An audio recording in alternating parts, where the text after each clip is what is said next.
This episode is brought to you by Progressive Insurance. Fiscally responsible, financial geniuses, monetary magicians. These are things people say about drivers who switch their car insurance to Progressive and save hundreds. Visit progressive.com to see if you could save. Progressive Casualty Insurance Company and Affiliates. Potential savings will vary, not available in all states or situations.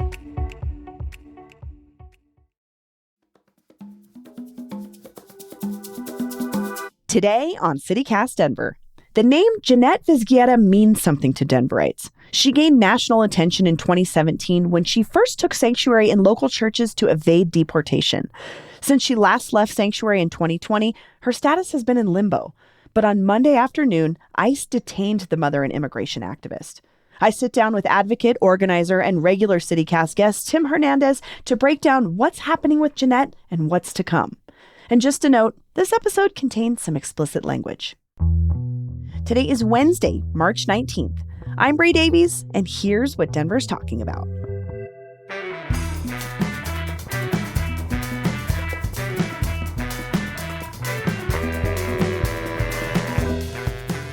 Tim Hernandez, welcome back to CityCast Denver. Hey, what's up, everybody? How you doing? So we're talking about some big news that broke today or yesterday, as listeners will hear this on Wednesday. A famous local immigration advocate, Jeanette Vizguera, was detained by ICE agents late Monday afternoon in the parking lot of the local Target where she works. Tim, can you explain who Jeanette Vizguera is? Jeanette Vizguera is a mother. She's a worker and a longtime immigrant rights activist in the state of Colorado who has helped so many people with their cases and a lot of pieces. She first broke into a lot of mainstream news because she was faced with a deportation order and was one of the archetype cases that helped solidify sanctuary and what that meant in Colorado, according to state statute. And so, there's documentaries that have been made about her organizing, and she's really fought hard for herself and her family to remain together. And then the other layer to it is she's helped hundreds of folks with their cases to make sure that they can have legal support, that their families can be fed in case somebody's detained, and all kinds of stuff. And so I'm real disappointed and devastated to hear about her detention. We can get into that in a second, I'm sure. But Jeanette's a longtime community leader, and it's real devastating to Denver to hear that this has happened to her.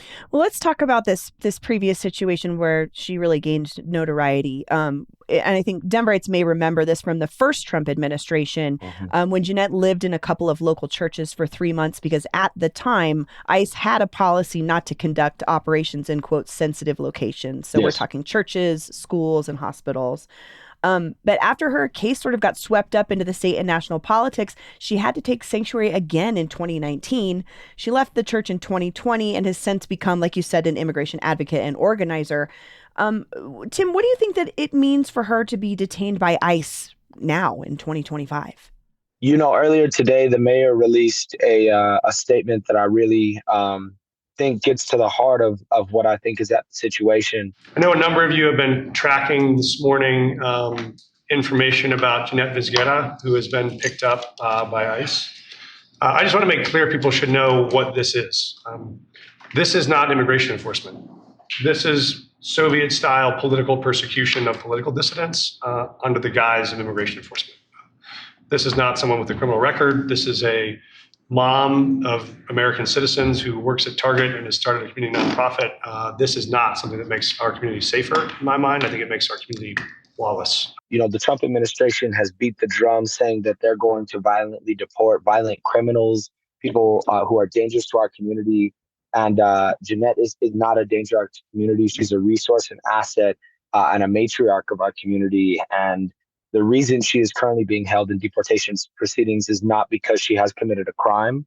She's in deportation proceedings because she's being targeted for her political opinions and activism. Let's just be real clear. We're not going to hide the ball on this, right? What is happening is the Trump administration is targeting prominent voices in the immigrant rights movement to scare the shit out of other immigrants. And targeting Jeanette is a key piece in that. You're right. Jeanette fought so hard to stay here with her family and with her daughters that she slept in churches for months to make sure that her family could stay together. And yesterday she was at her shift in Target, and in the parking lot after she got off of work on the way to go home, she was picked up, and her family was notified. And so to me, it's a real clear sign that the Trump administration is going to go by any means necessary to violently and even illegally deport people, and separate families and leave children without their mothers for nothing other than a political opinion, and local organizing and activism. And so to me, it's really eerie. It's really scary. It's really devastating as somebody who is also an organizer. But I think specifically for undocumented people is a really harrowing precedent to set. I would also affirm the idea that, I'm against deportations, but I think they've been enacted and publicly supported because of this weird community safety narrative that we are peddling, that, oh, these are violent criminals. No, what is happening is the Trump administration is targeting mothers and workers and poor people who have the audacity to fight for their human dignity, who know their rights, who are willing to work to organize our communities to keep each other safe. And so it's really devastating. It's really awful to hear about. And I was at the protest that we held yesterday for Stand With Immigrants. And by the time I finished up everything at night, we got the phone call around 9 o'clock about everything that had happened, and went over to the GEO detention facility and was there till 1 o'clock in the morning at the vigil with her family, who had not heard from her, and they were worried she was going to be shipped to another place, and a lot of concerns that are popping up. So, yeah. And I'm Corey Rose. That's where 9 News reporter Brianna Fernandez joins us live from right now. Brianna, you had a chance to speak to one of her daughters. Yeah, actually, let me just set the scene for you guys, because moments ago, less than 10 minutes ago, actually a lot has happened. We know 2 big white buses left the detention facility here in Aurora. We have people chanting. I hope you guys can hear that right behind me. Let me move out of the way. You can see them right there with some flyers that say "Free Jeanette."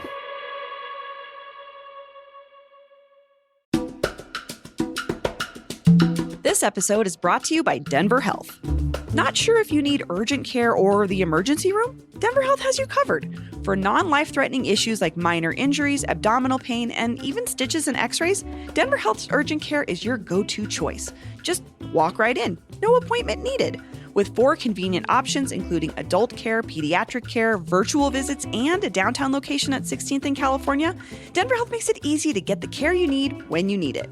But remember, if you're facing a serious life-threatening condition, head to the emergency room right away. Like seriously, like right now. Like if you're listening to this podcast and you need emergency medical help, you have my permission to hit pause and call an ambulance. Urgent care is here for those unexpected issues that need quick attention but aren't emergencies. Plus, Denver Health accepts most insurance plans. Please turn off this podcast right now, call 911, and then go to the emergency room. When you're sick, think Denver Health Urgent Care. Most major insurances accepted. This episode is sponsored by Babbel. Are you holding back on foreign travel plans this year because you're afraid of the language gap? I'm not, because I have Babbel. I'm David Plotz, the CEO of CityCast, and I'm learning Spanish on Babbel, getting ready for a trip to Mexico City. Babbel is the language learning app that gets you talking. Babbel's quick 10-minute lessons, handcrafted by over 200 language experts, get you to begin speaking your new language in 3 weeks or at whatever pace you choose. Babbel's tips and tools are inspired by the real-life stuff you actually need when communicating. With a focus on conversation, you'll be ready to talk wherever you go. Babbel has given me great lessons on getting directions, ordering in a restaurant, and making plans. And of all the things I'm doing in Mexico City, I'm probably most excited about the soccer game we're going to. So I was excited to learn how to cheer from Babbel. That'll be me you'll hear yelling, "Fuerza Tigres! Fuerza Tigres!" With over 16 million subscriptions sold, Babbel's 14 award-winning language courses are backed by a 20-day money-back guarantee. Let's get more of you talking in a new language. Babbel is gifting our listeners 60% off subscriptions at babbel.com/citycast. Get up to 60% off at babbel.com/citycast. Spelled BABBEL.com/citycast. Babbel.com/citycast. Rules and restrictions may apply. I want to contextualize this a little bit just in the Trump narrative of it all. So Jeanette was arrested for at a traffic stop in 2009 for possessing a fake ID. A criminal thing, but not a violent thing by any means. But Trump said he wants mass deportations to start with criminals. Do you think this is what he meant? No, of course not, right? When folks here who come to our country at the time in 2009, you have to have been here for 2 years and have a registered address in order to be able to get an ID. We just finally last year in the state legislature, I ran a law to remove that minimum requirement. And now folks can go and get an ID on their first day in the city and county of Denver and across the state of Colorado. But I don't think that, having the audacity to have an ID so that you can safely drive your kids to school, so that you can safely apply for apartments, so that you can safely do the things to take care of your very real family, that's not a criminal offense to me. That's what anybody would do to make sure that their families could be taken care of and provided for.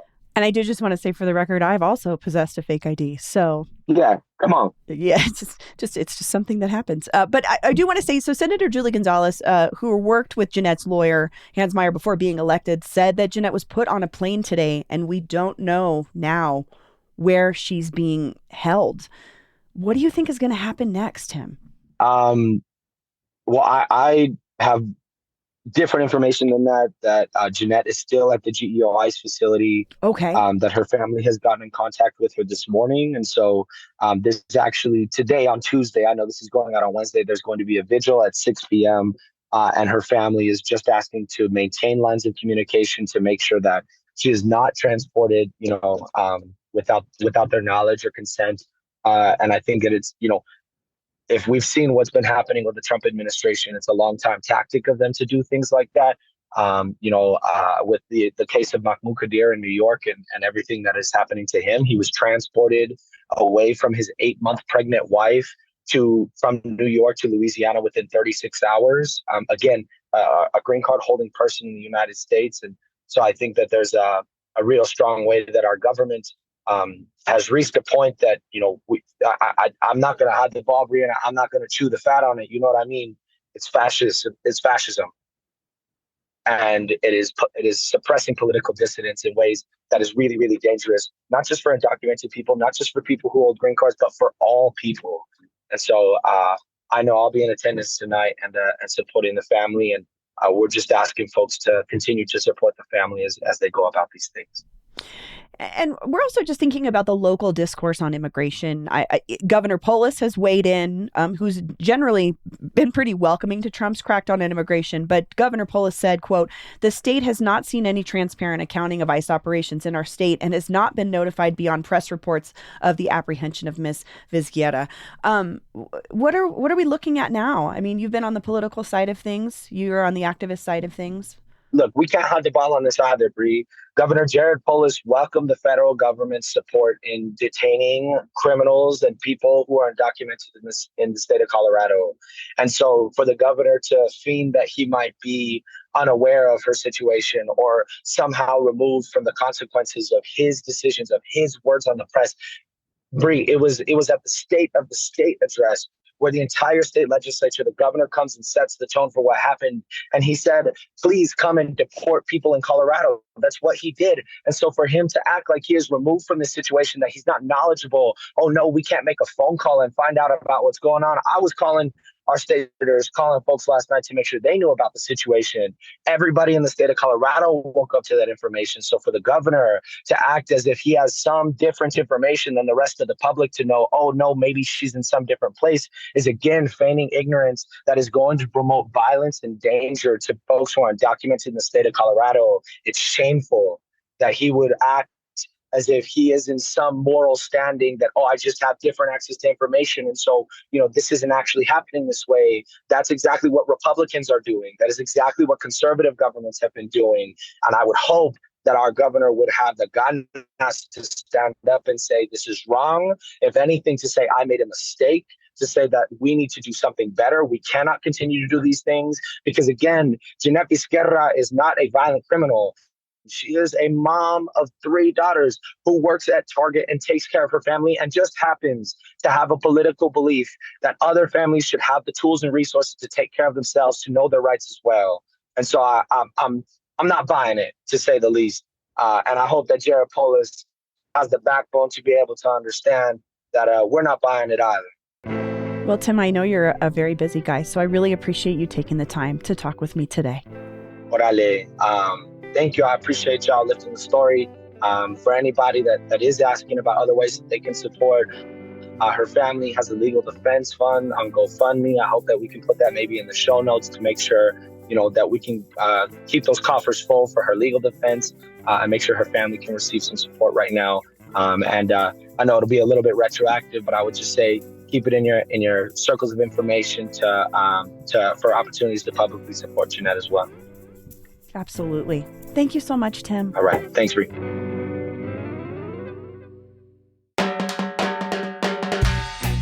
That's all for today here on CityCast Denver. If you enjoyed this show, why not take a minute to tell an activist about us? Rate the show wherever you get your podcasts and subscribe to our morning newsletter and learn more about us at denver.citycast.fm.